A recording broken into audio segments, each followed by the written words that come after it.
For some time now, a lot of us have been asking, why can't little Willie read or do arithmetic? And the answer is, he isn't being taught to do that. I'll be right back. The story is told of the new young schoolmaster telling the old-timer about progressive education. He was enthusiastic about how the children were allowed to express themselves, play games, draw pictures, visit with each other, etc. The old boy heard him out and then said, "We had that when I was in school." The young teacher said, "You did?" And he said, "Yep, we called it recess." A few weeks ago, a national magazine carried a one-page story by a lovely young lady 24 years of age. She titled her story, "Confessions of a Misspent Youth," but don't let that title fool you. She was in no way a juvenile delinquent. She is instead a victim of some of the modern ideas in education that have been around for a couple of decades or so. Her parents were of that era when permissive education seemed to be the wave of the future. At age 4, in 1956, she was enrolled in a small private school which she describes as a school without pain. It specialized in freedom, the freedom not to learn. The idea was to cultivate the innate creativity each child was believed to have. According to this graduate of the educational sandbox, they had different hours for each subject, but they were free to dismiss anything that bored them. School policy forbade them from being bored, miserable, or made to compete with each other. In studying history by recreating its least important elements. In early American history, they made teepees, pounded corn, and ate buffalo meat. Another year, there were maids and knights in armor and drank orange juice from tin-foil goblets. As she says, that was the Middle Ages, but they never found out what the Middle Ages were. There were other examples, copying hieroglyphics on brown wrapping paper without ever knowing what the hieroglyphics stood for. They spent a lot of time being creative because they were told that was the way to be happy. At age 10, they were functionally illiterate. Reading hadn't begun until 3rd grade. I have a set of the old McGuffey readers, back when education was old hat. The first volume is for kindergarten. Sadly, this young lady says that upon graduation, all the happy young children fell down the hill.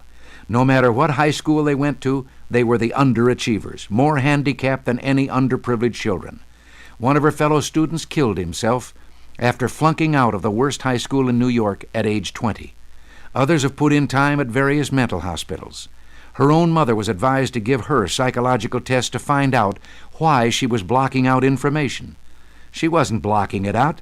She didn't have any information to begin with. Rejected by all 4-year colleges, she finally got a degree by way of a start in junior college. She rejoices that her 8-year-old younger brother was yanked out of the same progressive school when her mother finally saw the light and didn't want him to be like her. Her poignant closing line should be over the door of every teacher's college in America. Quote, "And now I've come to see that the real job of school is to entice the student into the web of knowledge, and then, if he's not enticed, to drag him in. I wish I had been." This is Ronald Reagan. Thanks for listening.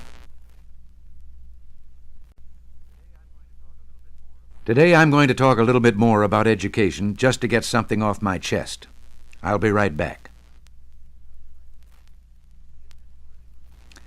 In this political season, there's been some talk about the need to increase federal aid to education.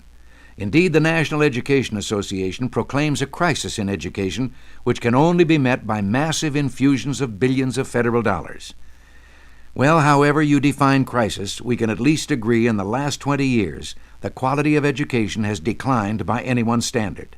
Scores in college entrance exams have fallen continuously until last year they reached an all-time low. But can this be laid to inflation or reduced spending? In these 20 years, inflation has raised the cost of things 57.2%. The average cost of educating a pupil in the public schools has gone up 211%. The total cost in constant dollars has gone up 4 times as much as enrollment. The number of school employees has increased 2.5 times as much as the increase in enrollment. But significantly, the increase in non-teaching employees, administrators, etc., is up 4 times as much. There are fewer pupils per teacher and fewer per classroom.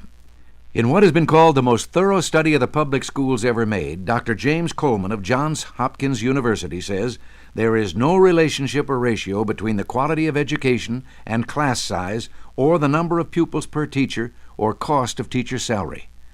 Well, if the National Education Association is wrong and a shortage of money isn't to blame, How do we explain the drop in quality? May I suggest the possibility that educators, tinkering with the system, their eyes on a brave new world which they were going to build right in the classroom, just may have tossed out some pretty tried and true fundamentals. We've all been aware of the educationist claims that the old-fashioned readin', writin', and arithmetic was no longer relevant. School was going to mold the now generation into world citizens, free of prejudice, hostility, or even a competitive instinct. Why did we let their theories go without argument? Why did none of us point out that mankind has made more advances in virtually every field in the last 25 or 30 years than in all of history up to the present? It doesn't take a genius to figure out that the men and women responsible for those advances got their education in the old-fashioned system the educationists are so determined to scrap. Are we to believe those who harnessed the atom, took us to the moon, gave us the miracles of computers, electronics, jet travel, and an end to so many crippling and death-dealing diseases, did all of this in spite of their education? Someone in those old-fashioned schools that are so despised by today's elitists must have done something right. Let me add a postscript. Yesterday I mentioned the old-fashioned McGuffey's readers that were standard in our schools for more than half a century. Fourth graders read the Sermon on the Mount, King Solomon and the Ants by Whittier, Alfred the Great, and the History of the United Netherlands. Little Johnny could read then. This is Ronald Reagan. Thanks for listening.